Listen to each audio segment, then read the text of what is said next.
اب تجویز یہ ہے کہ جو چیف آف آرمی سٹاف ہیں انہوں نے کیونکہ ان کی خدمات اور حالیہ جنگ میں ان کی جو کامیابی ہے اور جو عزت اور تکریم انہوں نے دیگر سروسز چیفز کے ساتھ مل کے اس قوم کو پیش کی ہے، اس قوم نے اس کو ریکگنائز کرتے ہوئے انہیں فیلڈ مارشل کے ٹائٹل سے نوازا۔ فیلڈ مارشل کا ٹائٹل جو ہے وہ ایک ٹائٹل ہے، رینک ہے، وہ اپوائنٹمنٹ ایز سچ نہیں ہے۔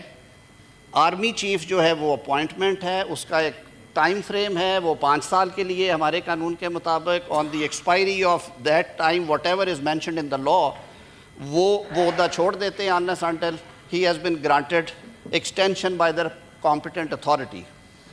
وہ وضاحت اس میں موجود ہے، لیکن فیلڈ مارشل ہیں یا martial of the air force ہیں یا ایڈمرل آف دا فلیٹ ہیں، یہ دنیا کے مختلف ممالک میں ہیں، بحریہ کے لیے، فضائیہ کے لیے اور بری افواج کے لیے۔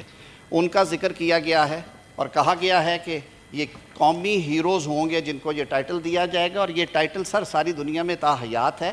اٹس اے ٹائٹل کہ آپ کو ان خدمات کے صلے میں قوم نے اس اعزاز سے نوازا کہ آپ فیلڈ مارشل کہلائیں گے، اس کی بابت یہ وضاحت کر دی گئی ہے، اور ساتھ میں کہہ دیا گیا ہے کہ اس ٹائٹل کو بھی آپ نے کیونکہ پروٹیکشن دینی ہے آئینی، تو اس کے بابت یہاں پہ لکھ دیا گیا ہے کہ اس کی امپیچمنٹ یا ریورسل جو ہے وہ وزیر اعظم کا اختیار نہیں ہوگا، وہ پارلیمان کا اختیار ہوگا، کیونکہ وہ ساری قوم کا ہیرو ہے، کسی ایک وزیر اعظم کا یا ایگزیکٹو کا ہیرو نہیں ہے۔ میں پڑھ دیتا ہوں تاکہ یہ ڈیبیٹ جو ہے اس حوالے سے جنریٹ ہو اور اس پہ جو چہمیں گوئیاں ہو رہی ہیں وہ بھی ختم ہو جائیں۔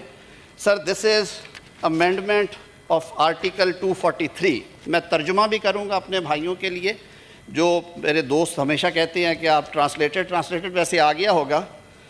In the Constitution, in Article 243 for Clause 4, following shall be substituted, namely, the President shall, on the advice of Prime Minister, appoint the Chief of Army Staff, concurrently the Chief of Defence Forces۔ جو میں نے کہا جو original scheme ہے اور یہ دنیا کے بے تحاشا ممالک میں رائج ہے، وہ آ جائیں گے۔ آرمی چیف جو ہیں وہ چیف آف ڈیفنس فورسز ہوں گے، دا چیف آف نیول سٹاف اور چیف آف ایئر سٹاف کی اپوائنٹمنٹ بھی اسی طرح وزیر اعظم کی ایڈوائس پہ ہوا کرے گی۔ اس کے ساتھ سر یہ کہہ دیا گیا کہ ان کے سیلریز الاؤنسز کی ڈٹرمنیشن وہیں سے ہوگی، وہ پہلے بھی وہی ہے۔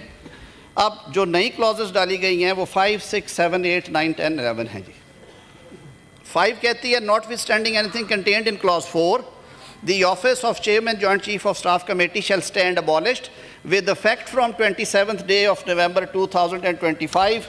جو موجودہ chairman joint chief of staff committee ہیں سر وہ بھی ہمارے قومی ہیرو ہیں، ان کے مدت ملازمت جب انہوں نے وہ اپوائنٹمنٹ ان کی ختم ہوگی اس کے بعد سر یہ عہدہ ابالش ہوگا۔ ان کے کرنسی آف پیریڈ میں سر پارلیمان یہ سوچ بھی نہیں سکتی کہ انہیں اس عہدے سے ہم محروم کریں، لیکن اس کے بعد نئی تقرری نہیں ہوگی، کیونکہ ہم نے چیف آف آرمی سٹاف جو ہیں انہی کو چیف آف ڈیفنس فورسز کی ذمہ داری سونپنی ہے۔ یہ تجویز ہے۔ تجویز یہ ہے کلاس 6 میں that the Prime Minister shall on the recommendation of Chief of Army Staff concurrently the Chief of Defence Forces appoint the Commander of National Strategic Command from members of Pakistan Army and shall also determine his salaries۔ یہ chairman joint chief of staff committee کے functions میں سے ایک یہ بھی function ہے۔ یہ ایک حساس معاملہ ہے سر، جو ہمارے ایسٹس ہیں، جو ہمارے دفاعی کیپیبلٹیز ہیں، میزائل سسٹم ہے، دیگر کیپیبلٹیز ہیں، نیوکلیئر کیپیبلٹیز، اس کے لیے ایک رسپانسبلٹی ہے، تو اس کی اپوائنٹمنٹ بھی وزیر اعظم کریں گے۔ Where the federal government promotes a member of armed forces to the rank of field marshal, marshal of air force and admiral of fleet, such officer shall retain the rank privileges and remain in uniform for life۔ دنیا کے بہت سارے ملکوں میں یہ رائج ہے۔ Command وہ ریلنکوش کر دیں گے، اگر وہ چیف آف ایئر ہیں تو اپنا ٹائم جب ان کا مکمل ہوگا وہ کمانڈ ریلنکوش کریں گے۔